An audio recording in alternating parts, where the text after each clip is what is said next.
संगम युग का प्रभु फल, खाने से सब प्राप्तियां। इसका मतलब क्या है? संगम युग में प्रभु फल, खाने से सब प्राप्तियां।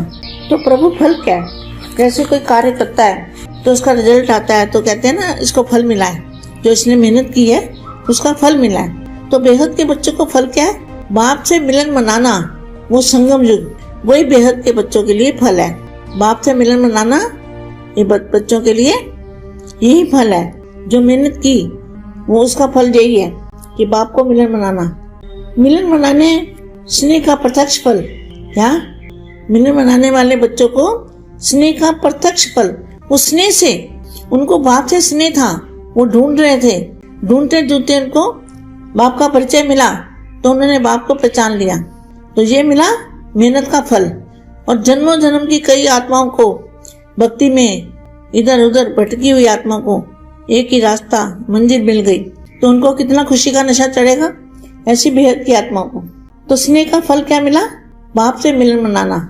स्नेह की भावना का श्रेष्ठ देने के लिए, या स्नेह की भावना का श्रेष्ठ फल देने के लिए बच्चों के संगठन में आए हैं।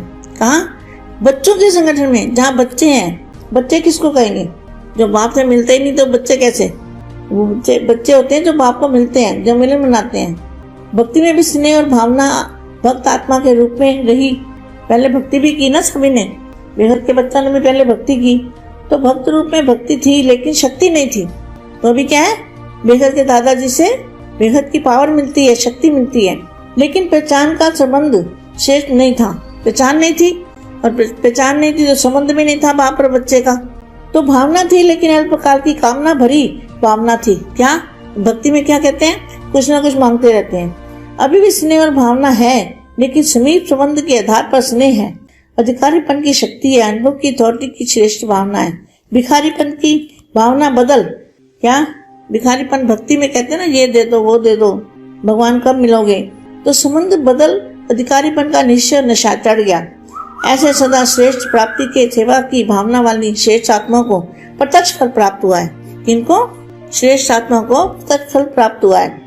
सभी प्रत्यक्ष फल के अनुभवी आत्माएं हो क्वेश्चन मार्क है, जिन्होंने बाप को डायरेक्ट जाना, पहचाना, माना, बाप टीचर सतगुरु के रूप में, जिन्होंने पढ़ाई भी की, प्यार भी लिया, पावर भी लिया। ऐसे बच्चे सभी प्रत्यक्ष फल के अनुभवी हो। प्रत्यक्ष फल खा कर देखा है तो ये जो फल है फिर कभी नहीं मिलेगा। लेकिन संगम युग का प्रभु फल, प्रत्यक्ष फल अगर अब नहीं खाया तो फिर कभी भी नहीं खा सकेंगे।